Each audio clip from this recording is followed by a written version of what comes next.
పదార్థాల వినియోగంపై తమిళనాడు ప్రభుత్వం ఉక్కుపాదం మోపుతోంది. డ్రగ్స్ వినియోగంలో హాట్స్పాట్ గా మారిన ప్రాంతాలపై పోలీసులు ప్రత్యేక దృష్టి పెడుతున్నారు. మాదక ద్రవ్యాలు, మానసిక ప్రభావాల్ని కలిగించే పదార్థాల చట్టం కింద పెద్ద ఎత్తున మాదక ద్రవ్యాలు, ఇతర మత్తు పదార్థాన్ని స్వాధీనం చేసుకుంటున్నారు. Narcotics control bureau, directorate of revenue intelligence, customs, తీర గస్తీ దళాలు, నేవీ తదితర విభాగాలతో కలిసి తమిళనాడు పోలీసులు చేస్తున్న ఆపరేషన్లు దేశానికి ఆదర్శంగా నిలుస్తున్నాయి.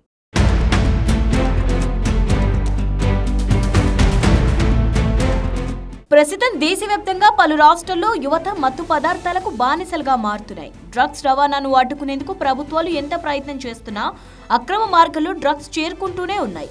తాజాగా తమిళనాడును మత్తు పదార్థాల కేంద్రంగా మార్చేందుకు ముఠాలు కుట్ర చేస్తున్నాయి. డ్రగ్స్ మాఫియా చేస్తున్న కుట్రలను నిర్వీర్యం చేసేందుకు తమిళనాడు పోలీసులు, narcotics control bureau, revenue intelligence, customs, తీర గస్తీ దళాలు, నేవీతో కలిసి మత్తు పదార్థాల నిర్మూలనకు శక్తివంతంగా పనిచేస్తున్నారు. 2020 నుంచి 2024 వరకు ఏకంగా 107 టన్నుల గంజాయి, 3.21 లక్షల నిషేధిత మాత్రలు, 1223 కిలోల ఇతర మత్తు పదార్థాలను స్వాధీనం చేసుకున్నారు. అంతేకాగా డ్రగ్స్ అక్రమ రవాణాకు పాల్పడుతున్న వారిని భారీ స్థాయిలో అరెస్టులు చేస్తున్నారు.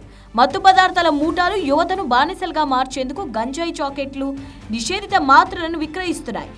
గత నెలల్లో కాలేజీల సమీపంలో దాడులు చేసి 5,250 గంజాయి చాక్లెట్లను సీజ్ చేశారు.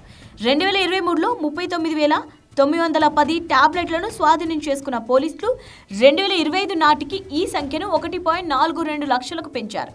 వాట్సాప్, టెలిగ్రామ్ల ద్వారా జరిగే ఆన్లైన్ డ్రగ్ వ్యాపారాన్ని కూడా అడ్డుకున్నారు.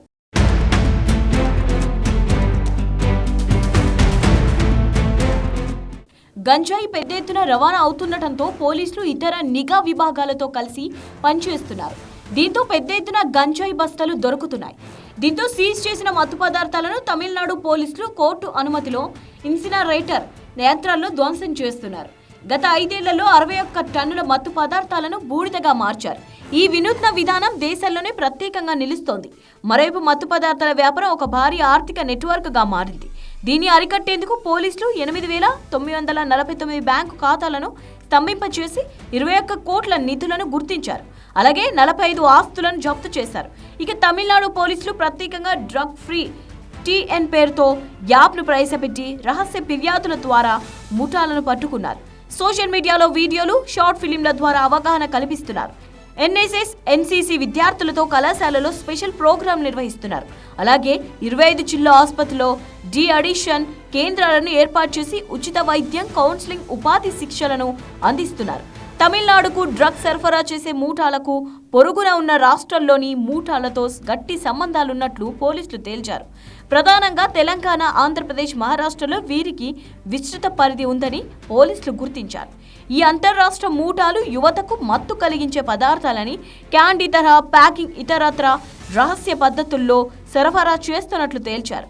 మొత్తంగా తమిళనాడు పోలీసులు మత్తు పదార్థ నిర్మూలనకు చేస్తున్న చర్యలు దేశానికి ఆదర్శంగా నిలుస్తున్నాయి.